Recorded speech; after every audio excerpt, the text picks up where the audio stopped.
বিভিন্ন কর্মসূচির মধ্য দিয়ে বিশ্ব বন দিবস পালন করা হয় রাজ্যে। বন দপ্তরের তরফে এই দিবসে অনুষ্ঠান হয়। শুক্রবার সকালে সবুজ ত্রিপুরার জন্য হয় দৌড়।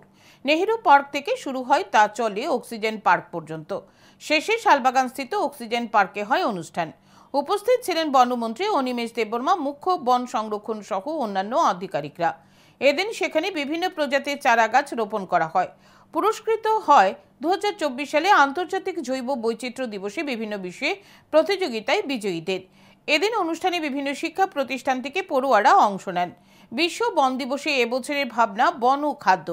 এদিকে অনুষ্ঠানে আলোচনা করতে গিয়ে বনমন্ত্রী অনিমেষ দেববর্মা বলেন, আগামী বছর থেকে যাতে এই দিবসে দিনভর কর্মসূচি নেওয়া হয়।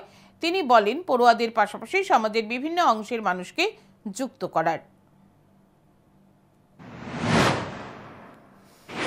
বন আমার সম্পদ, এটা ছাত্রছাত্রীদের যেমন চিন্তা করতে হবে, অভিভাবকদের চিন্তা করতে হবে, যারা সরকারি কর্মচারী রয়েছেন তাদের চিন্তা করতে হবে।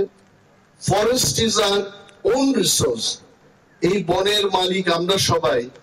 এই চেতনা যতদিন পর্যন্ত না আমাদের মধ্যে আসে, I don't think forest protection, conservation যাই আপনারা বলুন, এটা সম্ভব হবে না।